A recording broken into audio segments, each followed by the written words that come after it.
The morning Sloane Mercer lost everything, the coffee in her hand was still hot.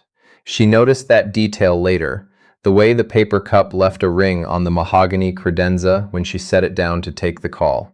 14 years of quarterly earnings, 3 acquisitions, and a cover profile in Forbes, all behind her in the corner office with the floor-to-ceiling windows facing south, and what she remembered was the coffee going cold while the voice on the other end of the line read her the numbers. The SEC filing was already public. Her CFO had known for 11 days. She didn't cry. That surprised her. She'd always assumed, in the abstract way people assume things that won't happen to them, that a moment like this would break something open. Instead, she stood very still, looking out at the skyline, and thought about whether she'd remembered to forward her dentist appointment before her assistant's access was revoked at midnight. That was a Tuesday in March. By Wednesday, the board had voted. By Thursday, her name had been removed from the letterhead, the press release drafted in passive voice, as they always were when someone needed to fall, without anyone appearing to push. By Friday, she was in the parking garage of her own former building, loading a banker's box into the back of her car while a security guard she'd personally approved the holiday bonus for stood 4 feet away and looked at the ceiling. The box held a framed photo, a charging cable, half a bottle of Advil, and a planner for the year that was now essentially useless. She drove to a hotel because she couldn't face her apartment. The apartment had been chosen to impress. High floor, north-facing, the kind of address people mentioned at dinner. She'd never actually liked it. That realization came somewhere on the interstate, and she didn't know what to do with it, so she let it sit. The hotel was a Hampton Inn off exit 14, the kind of place she hadn't stayed in since her 20s. The bed had 4 pillows in stiff white cases, and the TV remote had a sticker on the back with a channel for local news. She sat on the edge of the mattress with her shoes still on and opened her laptop and read every article she could find about herself until 2 in the morning. They were not kind articles. The cleanest version of events was this.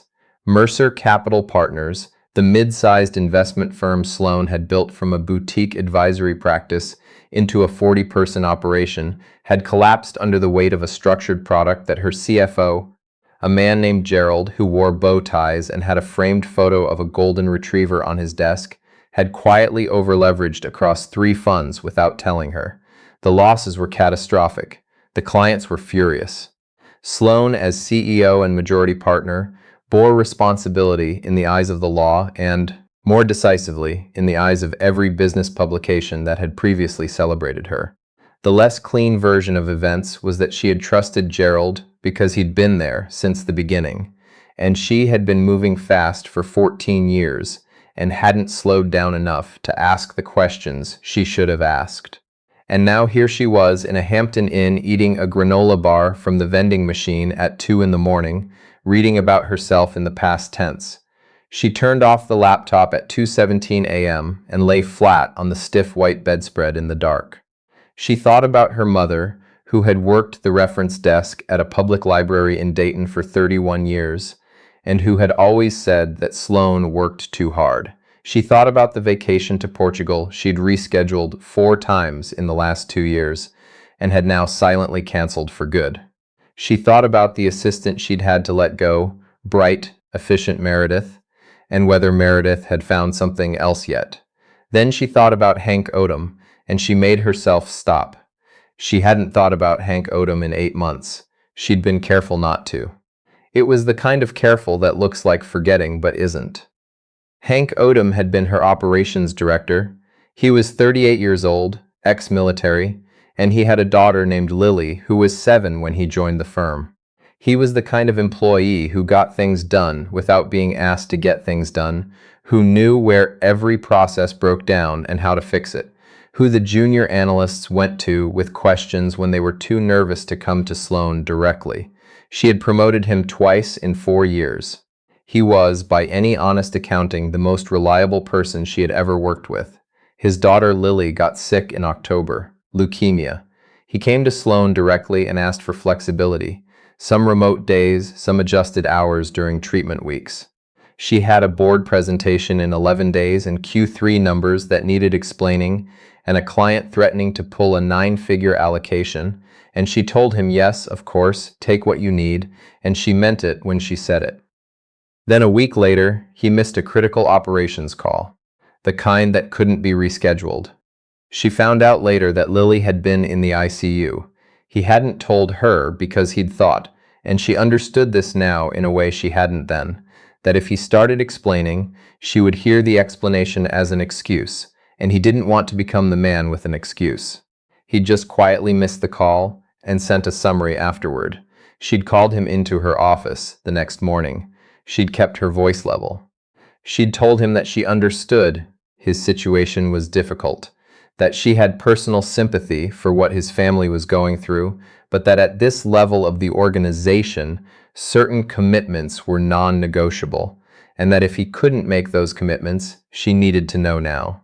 He'd looked at her across the desk for a long moment. Then he'd said quietly that he understood, and that if it came down to it, he chose his daughter. She told him she respected that, and that they'd need to part ways. She still remembered the sound of the door. It didn't keep her up at night. That was the thing she couldn't fully face. It should have, and it didn't, because she had told herself the story a particular way. That she'd been fair, that she'd given him warning, that the organization's needs were real, that he'd made his choice and she'd made hers. She told herself that story for 8 months. Lily had made it through. She'd heard that from someone in the office. She'd felt something when she heard it.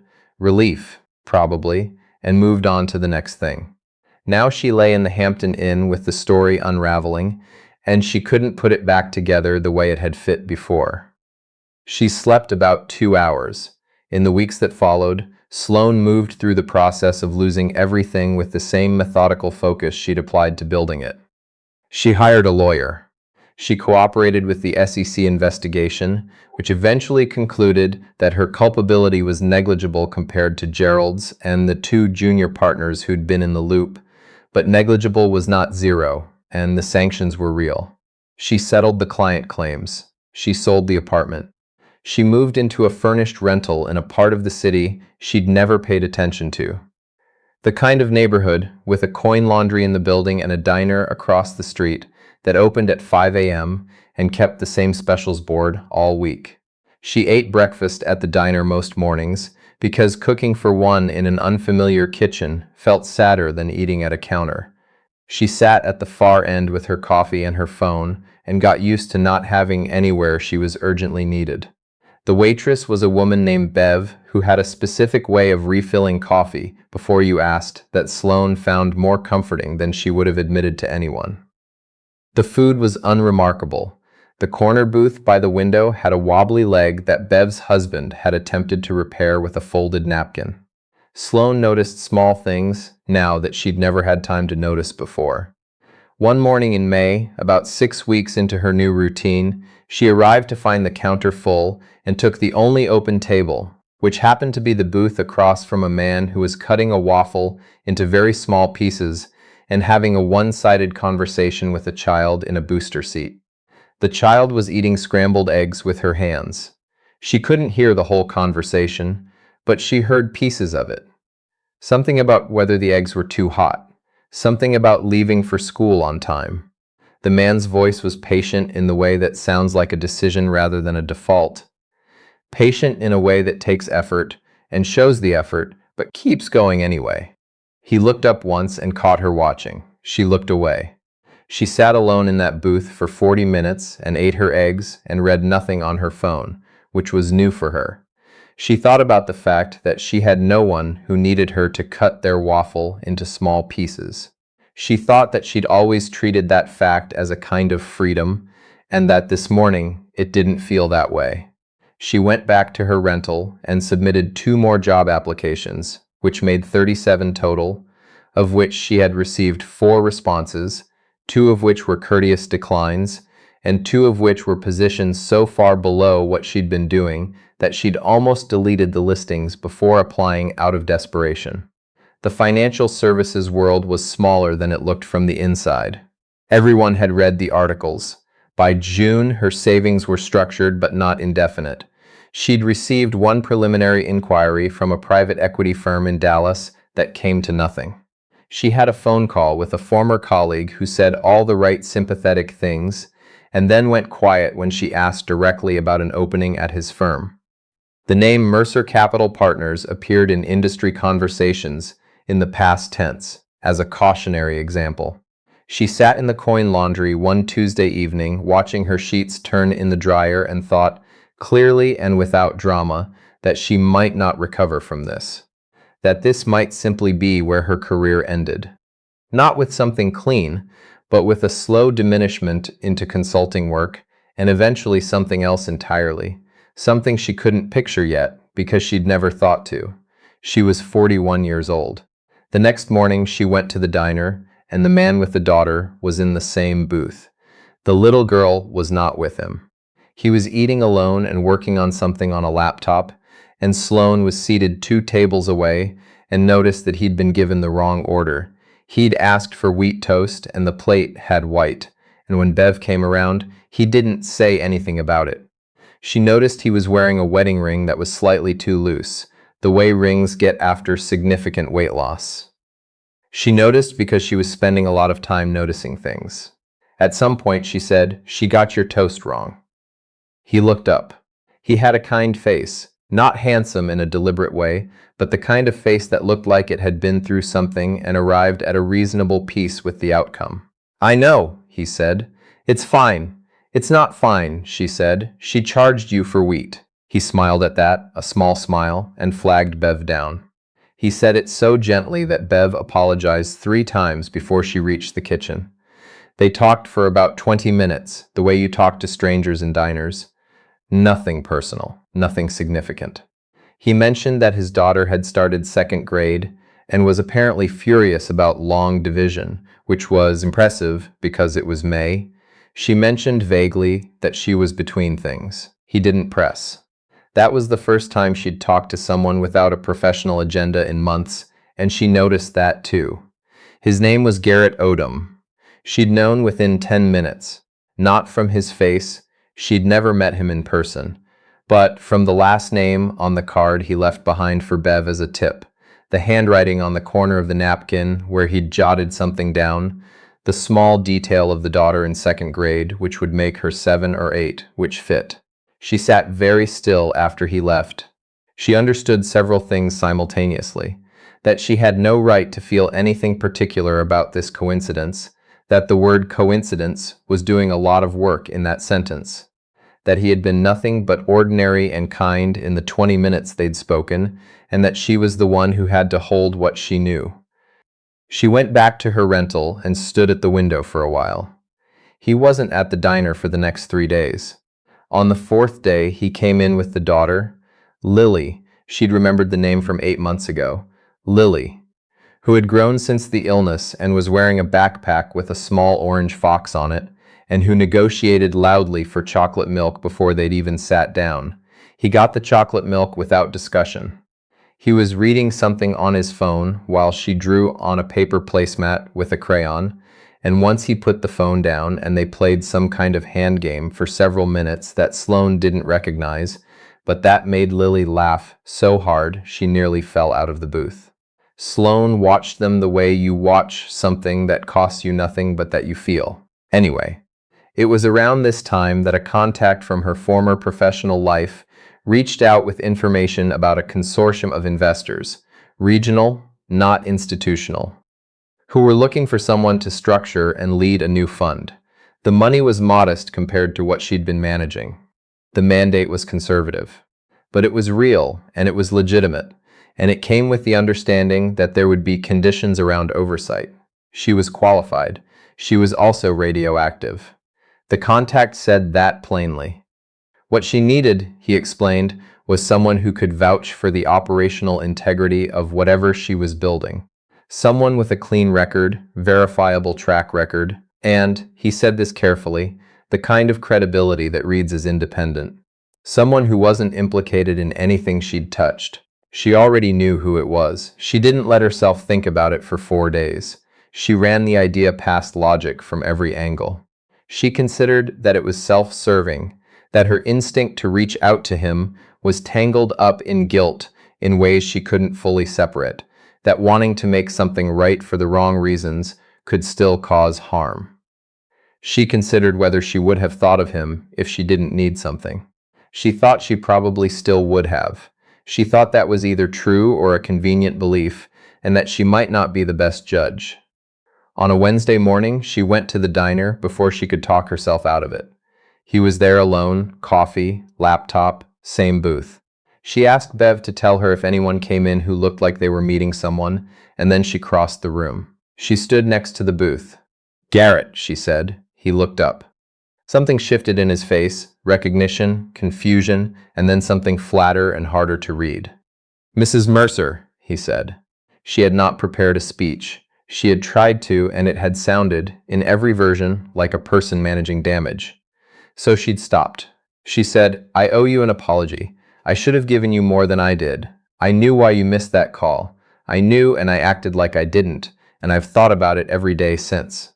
I'm sorry." He looked at her for a long time. The restaurant was not quiet. There were other people, other conversations. Bev taking an order at the counter. The world kept going. "She's okay," he said finally. "Lily, she's in second grade. She just figured out that long division makes more sense if you think of it as sharing." Sloane felt something in her chest release. "I heard she made it through," she said. "I'm glad." He nodded slowly. He looked down at his coffee and then back up.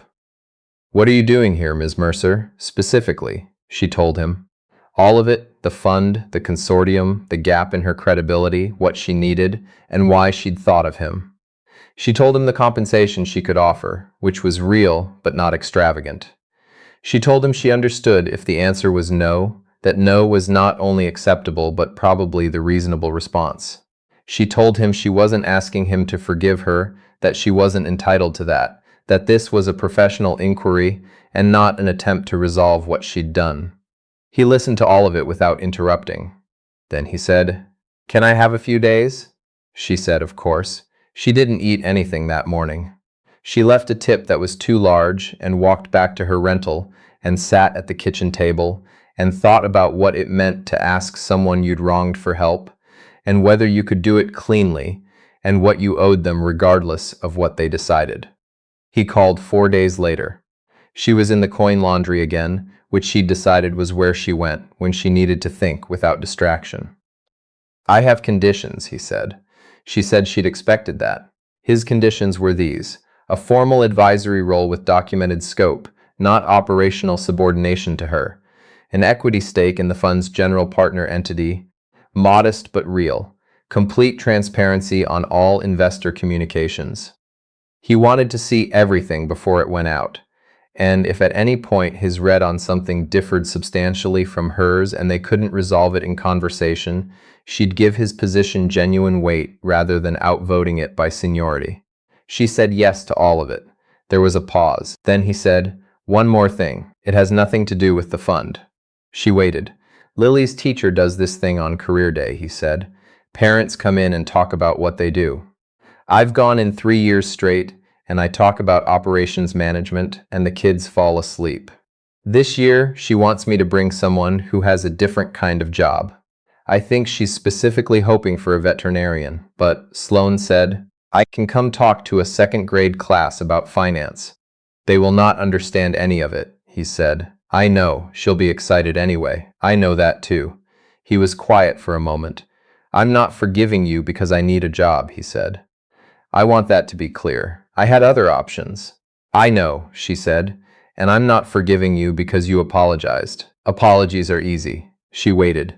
"I'm doing this," he said, "because Lily asked me once when she was in the hospital what I wanted to be like when I grew up. And I told her I wanted to be the kind of person who chose the harder thing when the easier thing was available. And I think this is the harder thing." Sloane stood in the coin laundry with her hand flat on the folding table and didn't say anything for a moment. "That's a remarkable thing to tell a child in a hospital," she said. "She's a remarkable child," he said simply. The fund launched in September.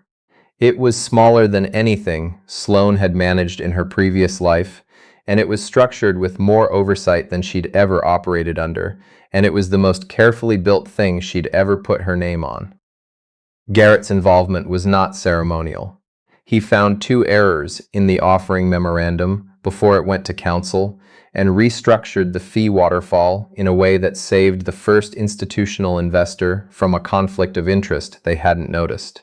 He was exactly as competent as she'd remembered, and more trustworthy than most people she'd ever paid twice what she was paying him. She went to Lily's career day in October. She stood at the front of a second-grade classroom and explained to 14 7-year-olds that her job was basically making sure money went to the right places. And one child asked if she was like a mail carrier but for money, and she said yes, essentially, and the child seemed satisfied with that. Lily sat in the second row. She had her father's steadiness, the kind that looked like calm but was actually a choice. She raised her hand at the end and asked one question. "Do you like your job?" Sloane looked at her for a moment. "I'm learning to," she said. Lily considered that with the gravity of someone who had thought seriously about liking things. Then she nodded once, as if that were an acceptable answer, and went back to coloring the fox on the corner of her worksheet. In December, Garrett brought Lily to the firm's small year-end gathering. Not a party, just the 12 people who'd joined the new operation, coffee and cake in the conference room on a Friday afternoon. Lily ate 2 pieces of cake and fell asleep in the waiting area on a chair that was too big for her, coat still on, backpack on her lap like she was guarding it even in her sleep. Garrett stood next to Sloane at the window while the rest of the team talked behind them. "Thank you," Sloane said. She didn't specify for what. She meant too many things. He was quiet for a moment. "You're a better operator than you were," he said finally. "I don't know if you know that. I had a good benchmark. You had a catastrophic failure," he said, without cruelty. "Those teach faster than anything else if you let them." She thought about the Hampton Inn and the granola bar and the articles read until 2 in the morning. She thought about the coin laundry and the wobbly booth and Lily's backpack with the orange fox. She thought about the kind of person who chooses the harder thing. "I'm trying," she said. Outside the window, the city was already going dark at 4 o'clock, the way it did in December, all the lit windows stacked up against the blue. Lily shifted in the chair behind them, resettled without waking. Garrett refilled his coffee from the carafe on the side table. Somewhere in the building, an elevator chimed and went quiet. The day moved forward. So did Sloane.